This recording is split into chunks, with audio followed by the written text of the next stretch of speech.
अस्सलाम वालेकुम स्टूडेंट्स। आज हम एक्सरसाइज 1.2 का क्वेश्चन नंबर 3 स्टार्ट करने लगे हैं। इससे प्रीवियस वीडियो में हमने एक्सरसाइज 1.2 का क्वेश्चन नंबर 1 और 2 जो है वो कंप्लीट कर लिया था। अब हम इस वीडियो में एक्सरसाइज के रिमेनिंग क्वेश्चन नंबर 3, 4 और 5 को क्या करेंगे, कंप्लीट करेंगे।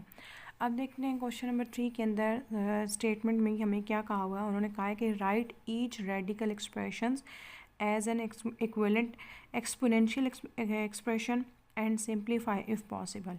अच्छा, इन्होंने हमें कहा है कि आपको जो क्वेश्चंस हैं वो रेडिकल एक्सप्रेशंस में दिए हुए हैं, उनको आपने राइट डाउन किस में करना है, एक्सपोनेंशियल एक्सप्रेशन में राइट डाउन करना है एंड सिंप्लीफाई इफ़ पॉसिबल, यानी अगर पॉसिबल है तो हमने उनको फर्दर क्या करना है, सिंप्लीफाई भी करना है। अब रेडिकल एक्सप्रेशन और एक्सपोनेंशियल एक्सप्रेशन के बारे में हम प्रीवियस वीडियो में पढ़ चुके हैं कि किस तरह से राइट डाउन हुए हुए होते हैं। तो अभी हम जो है इन जो रेडिकल एक्सप्रेशन है, जैसे कि ये क्वेश्चन का जो पार्ट 1 है, ये देखें, ये वाली जो टर्म है ये हमारे पास किस फॉर्म में लिखी हुई है, रेडिकल में।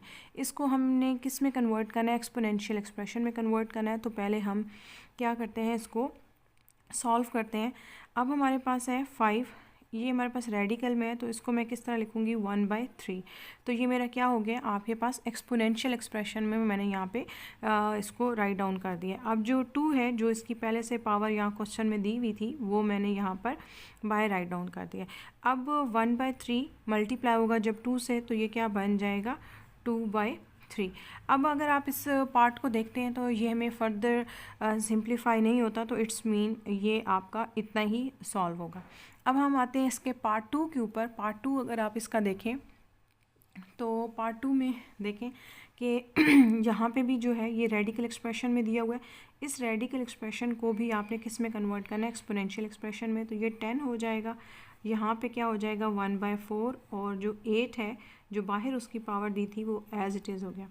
अब देखें, जब 10 जो है कि पावर जो है 1/4 8 से मल्टीप्लाई होगी, तो ये क्या बन जाएगा, 8/4। अब देखें तो 4 2s are 10, 4 2s are 8 होता है, तो हमारे पास क्या हो जाएगा, 10 की पावर 2। अब 10 की पावर 2 जो है वो हमारे पास किसके इक्वल होगा, 100 के। ठीक हो गया। अब हमारा जो पार्ट 2 है वो भी क्या हो गया इसका कंप्लीट। अब हम देखते हैं इसका पार्ट 3, और पार्ट 3 में हमारे पास क्या है उसका क्वेश्चन देखते हैं। पार्ट 3 के अंदर -6 यहाँ पर भी है हमारे पास 3, और इसकी पावर जो है वो क्या है हमारे पास 6। अब देखते हैं पार्ट 3 में यहाँ पे अगर आप इसके पार्ट में देखते हैं तो हमारे पास यहाँ पे जो माइनस है वो बेसिकली ब्रैकेट के बाहर है, तो उसका उसके साथ कुछ नहीं है। तो हम 6 के बाहर पावर में लिखेंगे 1/3, और यहाँ पे 6, और ये माइनस एज इट इज़। अब ये जो माइनस है ये बाहर एज इट इज़ रहेगा। अब अगेन 1/3 6 के साथ करेंगे तो ये क्या हो जाएगा, 6/3। 3 2s are 6 होता है, यहाँ पे क्या हो जाएगा, 6 की पावर 2 और माइनस एज इट इज़। ठीक हो गया। अब ये माइनस बेसिकली हमारे पास जो ब्रैकेट है उसके बाहर था, तो इसलिए ये माइनस एज इट इज़ आया है। अगर तो ये माइनस ब्रैकेट के अंदर होता तो इट्स मीन इसको फिर हम इस पावर की हेल्प से क्या करते, फर्दर सॉल्व करते। लेकिन ये माइनस हमारा है ही ब्रैकेट के बाहर, तो इसलिए ये माइनस एज इट इज़ ही आएगा। अब 6 की पावर क्या है, 2 और 2, तो हम इसको क्या करेंगे, इट्स मीन 6 कितने टाइम्स मल्टीप्लाई होगा, 2 टाइम्स। अच्छा, कुछ स्टूडेंट्स क्या करते हैं, 6 को 2 से मल्टीप्लाई कर देते हैं। इसका ये मतलब नहीं होता, इसका मतलब ये होता है कि 6 के ऊपर पावर 2 है, तो इट्स मीन 6 यहाँ पर 2 टाइम्स मल्टीप्लाई होते हैं। तो 6 सर क्या हो जाएगा यहाँ पे, माइनस एज इट इज़, और यहाँ पे इसका आंसर क्या आ जाएगा हमारे पास 36। यानी बेसिकली अगर मैं यहाँ पे आपको बताऊँ तो यहाँ पे मतलब ये है, ठीक है, 6 × 6। अब देखते हैं इसका पार्ट 4। पार्ट 4 भी same as it is part 3 की तरह है, बट उसमें और इसमें डिफरेंस इतना है कि वहाँ पे माइनस का साइन था और यहाँ पे माइनस का साइन नहीं है।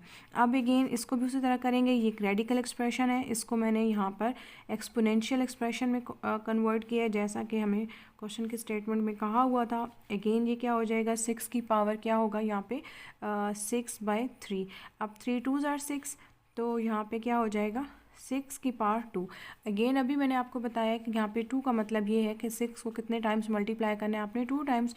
तो 6 × 6 क्या होता है, 36 और यहाँ पे हमारे पास इसका 36 आंसर आ गया। अब देखते हैं इसका पार्ट 5। पार्ट 5 हमारे पास same as it is part 1 की तरह ही है, बट पार्ट 1 हमें पॉजिटिव साइन में दिया हुआ था और पार्ट 5 जो है वो हमें नेगेटिव साइन में दिया हुआ है। नेगेटिव एज इट इज़, क्योंकि ये ब्रैकेट के बाहर है तो इट्स मीन इसका इस पावर के साथ कोई लिंक नहीं है। अब ये रेडिकल में दिया हुआ है, इसको एक्सपोनेंशियल में कन्वर्ट कैसे करेंगे, ये क्या हो जाएगा 1/3 और बाय 2 एज इट इज़। अब माइनस भी एज इट इज़, तो यहाँ पे 1/3 जब 2 से मल्टीप्लाई होगा तो यहाँ पे क्या हो जाएगा 2/3। अब फर्दर अगर आप देखें कि पावर्स भी सॉल्व नहीं हो सकती, मज़ीद सिंप्लीफाई नहीं हो सकता, यहीं तक हमारा इसका आंसर होगा। अब देखते हैं इसका पार्ट नंबर 6 और जो कि लास्ट पार्ट भी है इसका। अब इसमें देखें अगर आप तो हमारे पास क्या है माइनस, फिर ब्रैकेट के बाहर है, माइनस एज इट इज़ होगा 10 और ये रूट इसकी जो 4 है वो हमारे पास एक्सपोनेंशियल में कन्वर्ट होके 1/4 बन जाएगा, 8 एज इट इज़। अब यहाँ पे भी माइनस लिखेंगे, अगेन क्या होगा 8/4। ठीक हो गया। अब देखें माइनस एज इट इज़ 4 8 सार क्या होगा 2, तो 4 जो है 8 के टेबल पे जाएगा 2 टाइम्स, अगेन हम इसको 10 को 2 टाइम्स मल्टीप्लाई करेंगे तो यहाँ पे हमारा आंसर क्या आ गया 100। अब हमारा जो क्वेश्चन नंबर 3 था उसके 6 के 6 पार्ट्स कंप्लीट हो गए। अब हम स्टार्ट करते हैं अपना नेक्स्ट क्वेश्चन जो 4 है। अब हमारे पास है जो क्वेश्चन नंबर 4 है उसकी स्टेटमेंट देखें। उसकी स्टेटमेंट में हमारे पास क्या कहते हैं कि आपके पास है use the properties of exponents to simplify each of the following, assume that all the variables represent positive numbers और write all results with positive exponents। अच्छा, इसके अंदर क्या कहा हुआ है, उन्होंने कहा है कि जो एक्सपोनेंट्स की प्रॉपर्टीज़ हैं उनको यूज़ करते हुए आपने इन क्वेश्चन को सिंप्लीफाई करना। फर्दर वो कह रहे हैं कि जो उनके एक्सपोनेंट्स होंगे, यानी कि जब आप उनको सॉल्व कर लेंगे और जो उनका आंसर्स निकलेंगे यानी जो उनके रिजल्ट्स होंगे वो पॉजिटिव एक्सपोनेंट्स में ही होने चाहिए, यानी कि जो उनके एक्सपोनेंट्स जो आप लिखेंगे जो उनकी पावर्स होंगी वो पॉजिटिव ही होंगी, वो आपके पास नेगेटिव नहीं होनी चाहिए। अब आप देखते हैं कि इसका जो पार्ट नंबर 1 है उसमें देखें 16 की पावर क्या दी हुई है 1/5, 16 की पावर 1/4 और 16 की पावर यहाँ क्या दी हुई है -3/10। अब आपको एक बात पता है कि जब भी बेसिस सेम होती हैं तो उनकी पावर्स आपस में क्या हो जाती हैं, ऐड हो जाती हैं।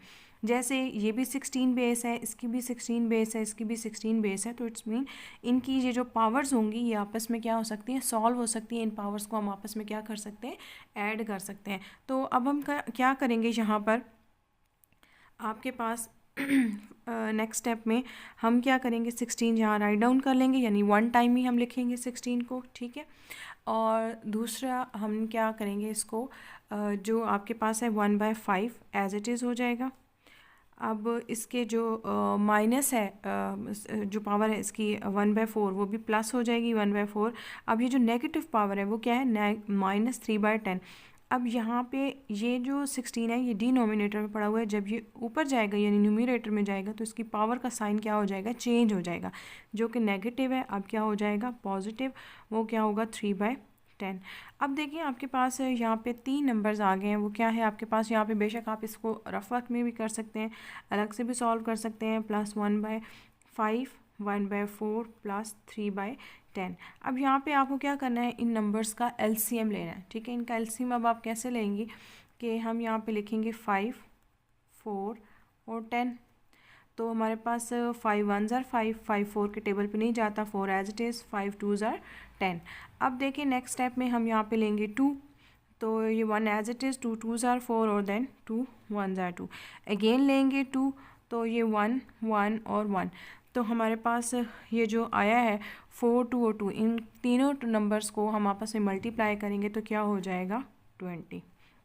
अब आपने देखना है कि 5 जो है वो 20 के टेबल पे कितने टाइम्स जाता है, यानी बेसिकली हम यहाँ पे क्या करते हैं 20 डिवाइडेड बाय 4 कर रहे होते हैं। तो 4 नहीं 5, यहाँ पे पहले हम 5 को करेंगे फिर देन हम उसको 4 को चेक करेंगे।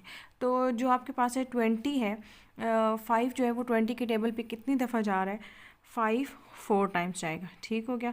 प्लस क्या है अगेन 4 जो है वो 20 के टेबल पे कितनी दफ़ा जा रहा है 5 टाइम्स, और 5 1s are 5। प्लस क्या है 10 20 के टेबल पे कितनी टाइम्स जा रहा है 2 टाइम्स, और 2 × 3, तो ये क्या हो जाएगा आपका 6। अब ज़रा आपने ये माइंड में रखना है कि जो भी डिनोमिनेटर होता है वो इस डिनोमिनेटर को क्या करता है, डिवाइड करता है, और डिवाइड करने के बाद जो भी नंबर आता है वो ऊपर वाली टर्म के साथ मल्टीप्लाई होगा। तो अब हमारे पास यहाँ पे क्या बन जाएगा, इनको अगर आप सॉल्व करेंगे तो ये बनेगा 15/20। अब देखें आप इसको जो है आपके पास ये सॉल्व होके नंबर क्या बन जाएगा, 15/20। अब हमने यहाँ पे जो आपका क्वेश्चन का जो पार्ट था उसके अंदर एज इट इज़ आपने लिख लिया है 16 एज इट इज़, तो हम यहाँ पे लिखेंगे 15/20। अच्छा, एक और चीज़ भी है कि ये आप चीज़ जो है कैलकुलेटर से भी फाइंड आउट कर सकते हैं। कैलकुलेटर में भी आपके पास फ्रैक्शन का साइन होता है, आप 1/5 + 1/4 + 3/10 अगर आप चाहते हैं तो आप डायरेक्ट वहाँ पे प्लस करके आप करेंगे तो 15/20 ईजीली आ जाएगा। अगर आप इस तरह से सॉल्व करना चाहते हैं, आपको नहीं पता कि वो कैसे आ गया और कैलकुलेटर अगर आपके पास अवेलेबल नहीं है, तो आप इस टर्म को इस तरह, इस वाले पार्ट को इस तरह भी सॉल्व कर सकते हैं। अब नेक्स्ट स्टेप में हम देखेंगे क्या होगा। ये पावर तुम्हारी आई है 15/20। अगर आप इसे गौर से देखें तो 15/20 हमारे पास फर्दर भी पॉसिबल है, हम इसको सॉल्व कर सकते हैं। ये मीन्स के इसको मज़ीद सिंप्लीफाई कर सकते हैं। तो अगर आप 5 का टेबल देखें तो 5 3s are 15 और 5 4s are 20, तो हमारे पास यहाँ पे पावर क्या बन जाएगी 3/4। अब आप देखें मज़ीद क्या ये फर्दर हमारे पास पॉसिबल है, हम इसको सॉल्व कर सकते हैं। नहीं, ये फर्दर हम इसको सॉल्व नहीं कर सकते, हमारा यहीं तक इसका क्या हो जाएगा, आंसर हो जाएगा। आपकी चॉइस है, आप यहाँ पे ही इसको मज़ीद सिंप्लीफाई करके लिख लें, यानी कि यहाँ पर ही इसको कट करके और यहाँ पे भी राइट डाउन कर सकते हैं। आपकी चॉइस है, आप इस तरह भी कर सकते हैं। अब हमारे पास है इसका जो नेक्स्ट पार्ट है, पार्ट नंबर 2। अब इसको देखें, हमारे पास जो इसका पार्ट नंबर 2 है उसमें हमारे पास देखें एक टर्म है जो ब्रैकेट के बाहर लिखी हुई है और बाकी 2 टर्म्स हैं वो ब्रैकेट के अंदर है।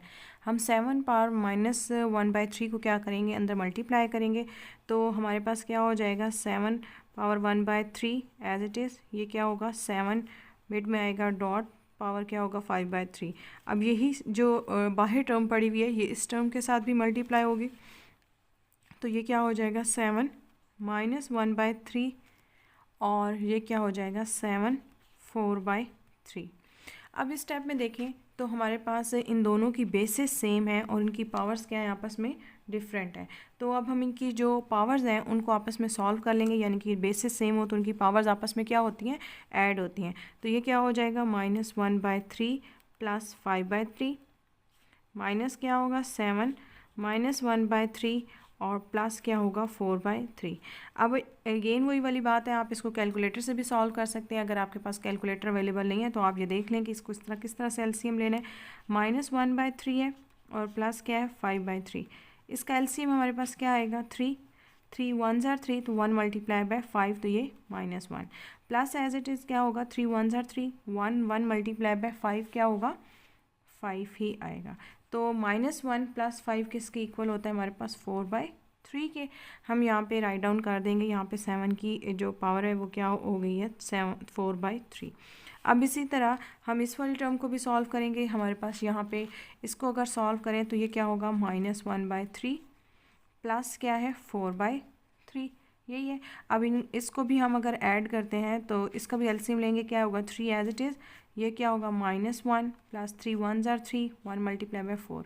तो ये देखें, अगर आप इसे देखेंगे तो ये क्या होगा 3/3 और 3/3 किसके इक्वल होता है हमारे पास 1s are 3, तो ये 1 के इक्वल होगा।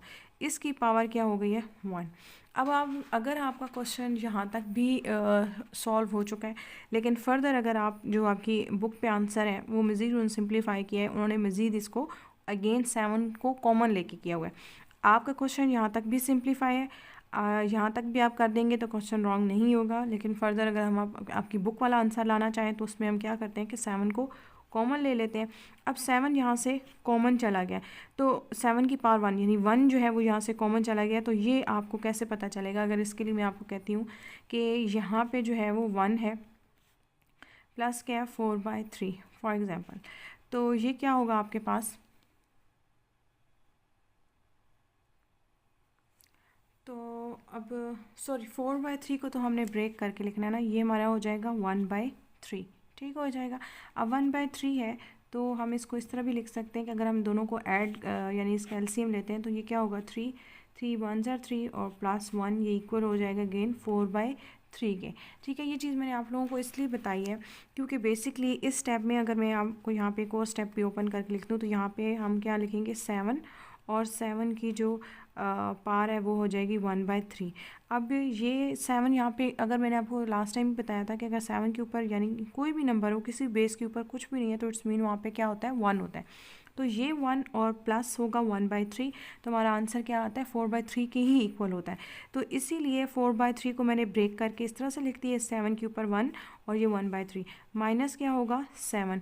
ये बेसिकली हम वो स्टेप कर रहे हैं जो आपकी बुक में आंसर है तो उस आंसर के लिए हम जो है इस 4/3 को ब्रेक करके लिख रहे हैं। 7 बाहर आ जाएगा, 7 की पावर क्या हो जाएगी 1/3 और यहाँ पे ये 7 बाहर चला गया था यानी हमने कॉमन ले लिया तो यहाँ पे क्या बच जाएगा जस्ट 1। तो यहाँ पे हमारा क्वेश्चन का जो पार्ट नंबर 3 है 2 है सॉरी वो भी हमारा क्या हो गया सॉल्व हो गया। अब हम देखते हैं इसका पार्ट 3 में देखें आपके पास है पार्ट 3 के अंदर भी हमारे पास कुछ बेसिस दी हुई हैं। जो बेस है 2 है और उनकी जो पावर्स हैं वो क्या है हमारे पास डिफरेंट है। अब देखें इसके अंदर भी हम इसी तरह से सॉल्व करेंगे तो इसकी जो सेम बेसिस हैं तो पावर्स उनकी ऐड हो जाएंगी। ये क्या होगा 2/3 प्लस क्या होगा 1/7 और यहाँ से जो हमारे पास बेस है इसकी वो क्या है 1/2। तो 1/2 जो है वो ऊपर जाएगा तो हमारे पास क्या बन जाएगा -1/2 -1/2। अब देखें इसकी जो हमारे पास है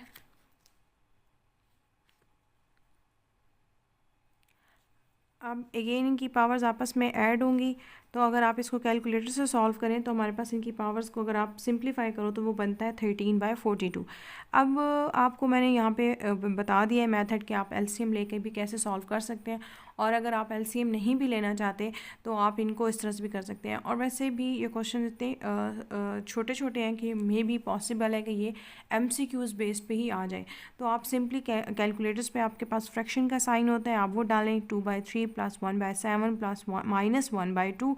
लेकिन इन क्वेश्चंस में आपने ये छोटा सा जो है वो गौर ज़रूर करना है कि अगर उसकी जो डिनोमिनेटर से अगर कोई आप बेस ऊपर लेके जा रहे हैं तो उनकी जो पावर्स हैं उनके साइन चेंज हो जाते हैं यानी कि अगर वो नेगेटिव है तो वो पॉजिटिव हो जाएंगे और अगर वो पॉजिटिव हैं तो वो क्या हो जाते हैं नेगेटिव हो जाते हैं। अब देखते हैं इसका पार्ट 4 में देखें तो यहाँ पे बेस क्या दी हुई है 3 दी हुई है और हमारे पास जो है इसकी जो आपस में है वो क्या बन जाएगा -1/2।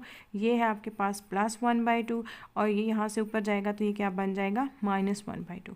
अब ये -1/2 है और ये +1/2 है तो ये दोनों आपस में क्या हो जाएंगे कैंसिल हो जाएंगे। यहाँ पे 3 की पावर क्या बन जाएगी -1/2।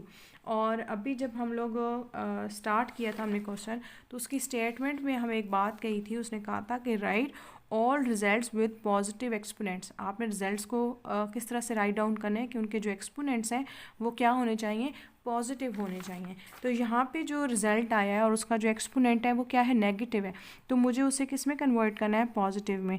तो ये अगर डिनोमिनेटर में एज इट इज़ आएगा जैसे पहले लिखा हुआ था तो हम उसको उसी तरह से ले जाते हैं तो ये 1 हो जाएगा ऊपर और यहाँ पे 3 जो है वो डिनोमिनेटर में जाके बन जाएगा 1/2।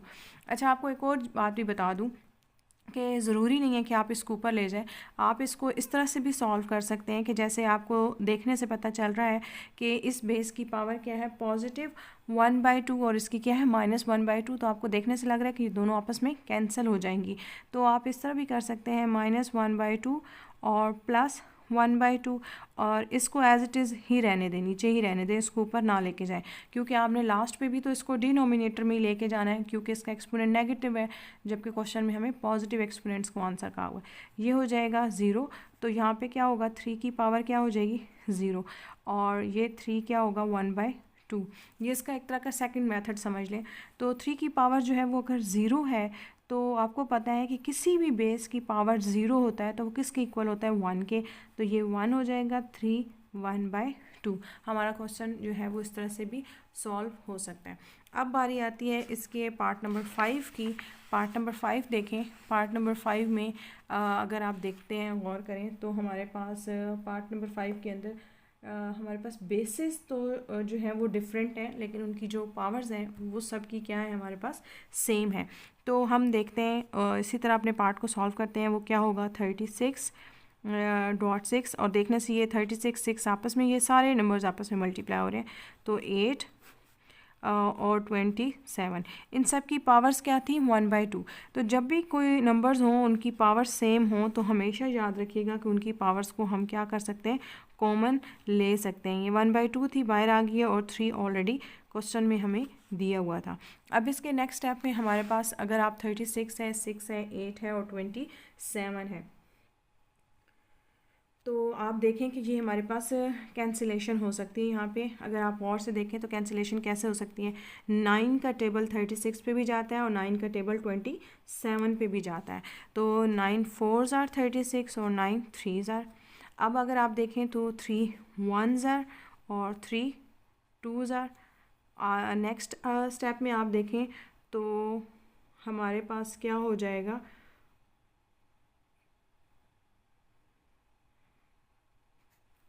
2 4s आर 8 और नेक्स्ट में हमारे पास क्या होगा 4 1s आर और ये 4 4 से कैंसिल। तो अगर आप देखें तो हमारे पास यहाँ पे सब कैंसिलेशन हो गई है। यहाँ पे रिमेनिंग क्या बच गया 1, और 1 के बाहर पावर में हमारे पास जो ये तो 1 हो गया, यहाँ पे क्या था 1/2 और बाहर था 3, तो ये आपस में मल्टीप्लाई होकर क्या बन जाएंगे 3/2। अब ज़रा देखें तो इसकी पावर 3/2 है। अच्छा 1 की कोई मर्ज़ी पावर हो, जो भी हो, 2 हो 3 हो 4, जो मर्ज़ी पावर हो, या 3/2, तो वो फिर भी इक्वल किसके होता है 1 के ही होता है, और यही हमारा इस पार्ट का आंसर है। अब आपके पास है पार्ट नंबर 6। पार्ट नंबर 6 को देखें तो आपके पास पार्ट नंबर 6 में जो है एक नंबर है 2187। अब देखें नेक्स्ट में ए की पावर और बी की भी पावर, यानी दो वेरिएबल्स दिए हुए हैं ए और बी, और साथ में कोई एक नंबर भी दिया हुआ है। इस नंबर को देख के लग रहा है कि आपको क्या करना पड़ेगा, इस नंबर का आप एलसीएम ले लें। अच्छा इस नंबर का एलसीएम लेंगे तो हमारे पास क्या होगा, और इनके वेरिएबल्स की जो पावर्स हैं वो आपस में सॉल्व होंगी, और वह इस नंबर को भी हम सिंप्लीफाई करेंगे। अब इसका पहले हम एलसीएम ले लेते हैं ज़रा। एलसीएम जब हम लेंगे तो ये क्या होगा 2187। अब देखें 3 7s आर 21,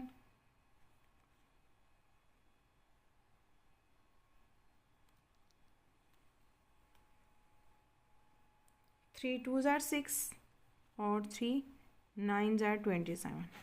नेक्स्ट स्टेप में 3 2s आर 6, 3 4s आर 12 और 3 3s आर 9। नेक्स्ट में हमारे पास क्या होगा 3 8s are 21, 3 1s are 3। Next है 3 2s आर 6 और 3 7s are 21, 3 9s are 27, 3 3s are 9, then 3 1s are 3। ठीक हो गया। अब अगर आप देखें इसका एलसीएम तो हमारे पास 3 कितने टाइम्स आ रहा है, यहाँ पे 7 टाइम्स, 1 2 3 4 5 6 7। हमने इस पूरे नंबर को क्या कर लिया, यहाँ पे सिंप्लीफाई कर लिया। अब देखें 3 क्या कितने टाइम्स आ रहा है हमारे पास 7 टाइम्स। अब इनके वेरिएबल्स को भी आपस में सॉल्व कर लें। वेरिएबल्स कैसे सॉल्व होंगे, हमारे पास जो है ए की पावर क्या है 5, डिनोमिनेटर में 12 है तो ऊपर आके -12 हो जाएगा। बी की पावर क्या है हमारे पास यहाँ पे 17, और यहाँ पे बी की पावर 3 है तो ऊपर आके क्या हो जाएगा -3 और 1/7 एज इट इज़। अब देखते हैं हमारे पास नेक्स्ट स्टेप में हम इसको सॉल्व कैसे करेंगे। हमारे पास होगा 3 की पावर 7 एज इट इज़।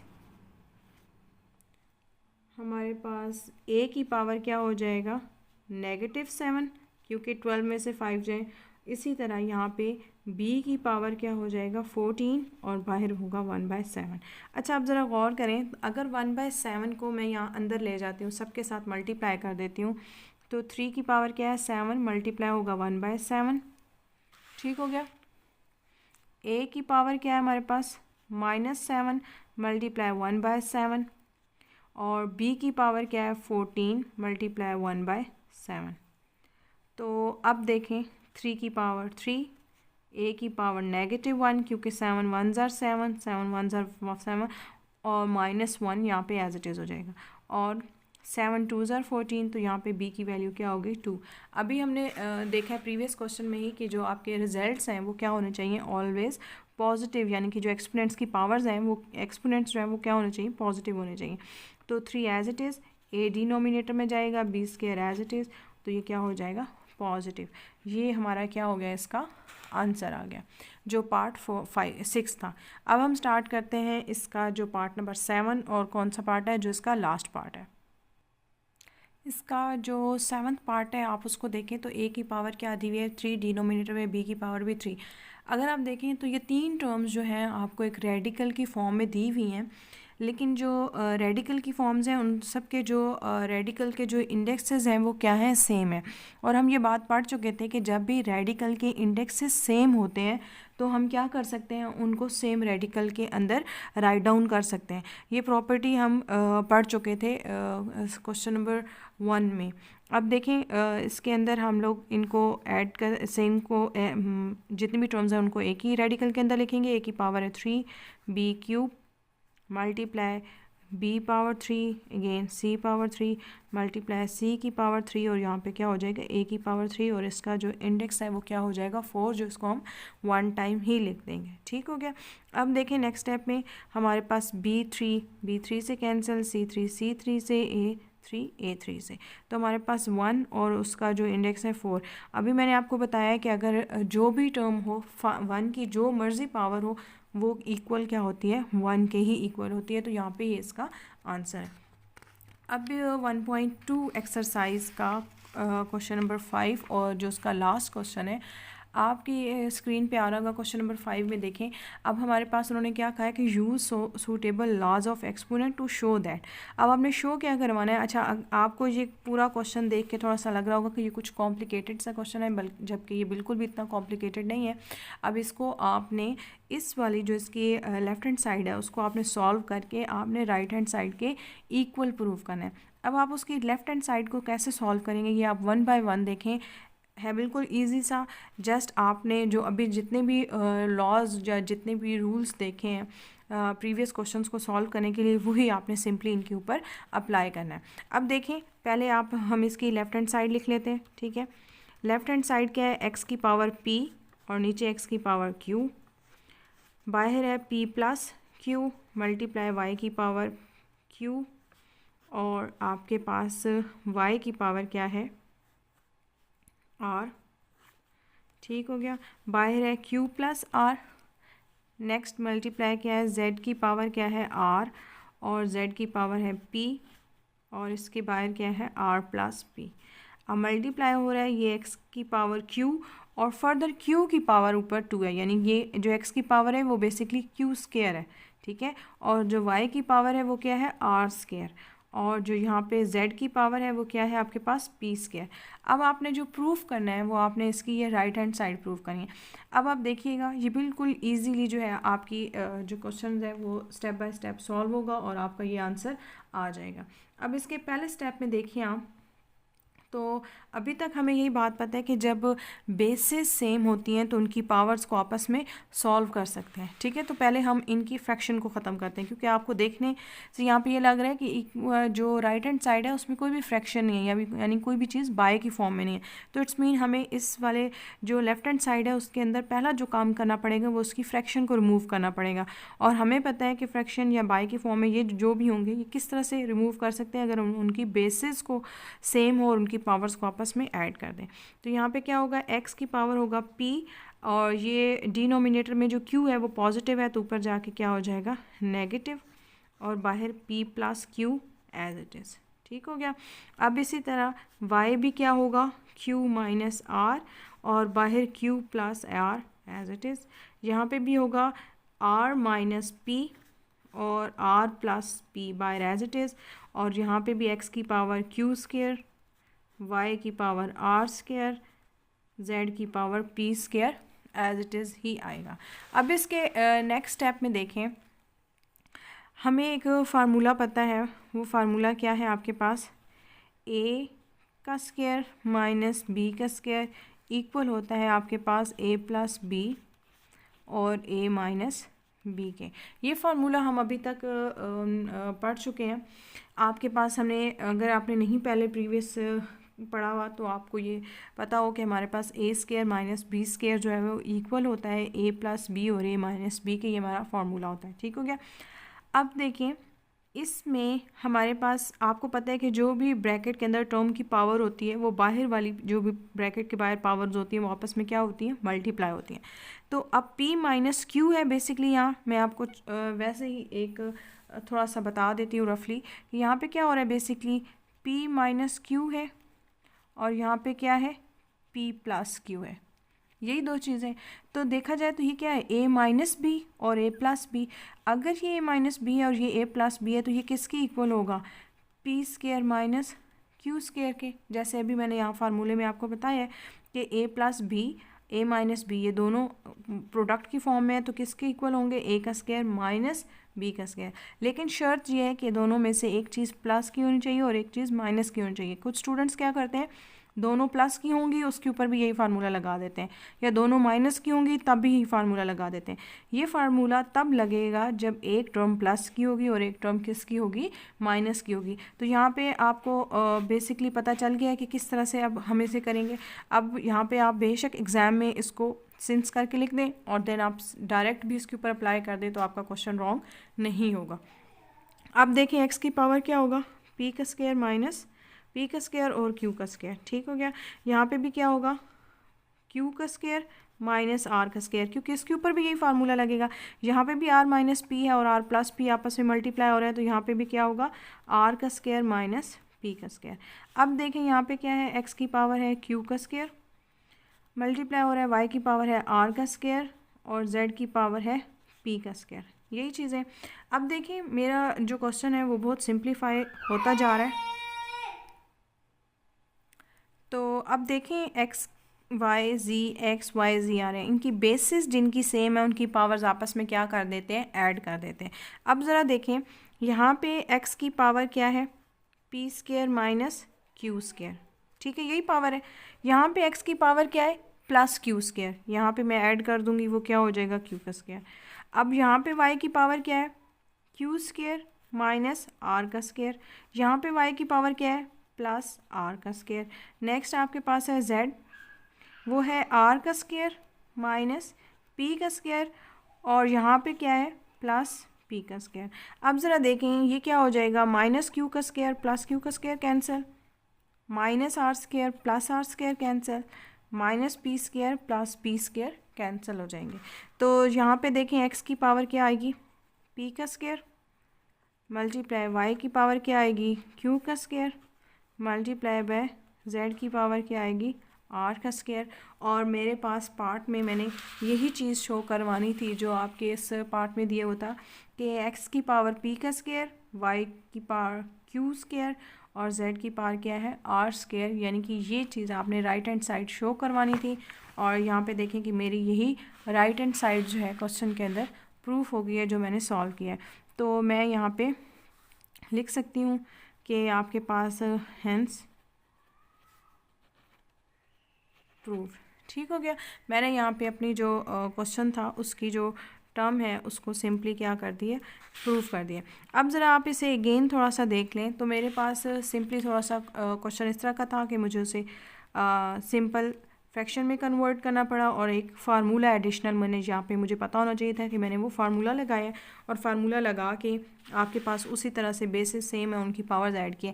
बाकी सारी चीज़ें वही हैं जो हम प्रीवियस एक्सरसाइज में पढ़ चुके हैं। थोड़ा सा एडिशनल जस्ट ये था कि उसके ऊपर हमने क्या किया, इन दोनों को आपस में मल्टीप्लाई किस तरह से किए, फार्मूले की यूज़ से किया। और फार्मूला आपको ये याद होना चाहिए ज़ुबानी, तभी आपको ये पता चल जाएगा कि आपने इसको किस तरह से अप्लाई करना था क्वेश्चन के ऊपर। अब हमारी एक्सरसाइज 1.2 कंप्लीट हो गई है। इंशाल्लाह स्टूडेंट्स अपनी नेक्स्ट वीडियो में हम एक्सरसाइज 1.3 कंप्लीट करेंगे और फर्दर इसी तरह से हम लोग जो है वो अपने जितने भी रिमेनिंग चैप्टर्स हैं उनको 1 बाय 1 करके कंप्लीट करेंगे। आई होप आपको क्वेश्चंस की अच्छी समझ आ रही होगी और अगर किसी क्वेश्चन की में आपको कोई प्रॉब्लम होता है या आपको नहीं समझ में आ रही तो बेशक आप कमेंट बॉक्स में मुझे उसके बारे में पूछ सकते हैं, ताकि हम उसके लिए बेशक मैं एक अलग से वीडियो बना लूँगी ताकि आपको जो है वो ईज़िली क्वेश्चंस की समझ आ जाए। Thank you so much. अल्लाह हाफिज़।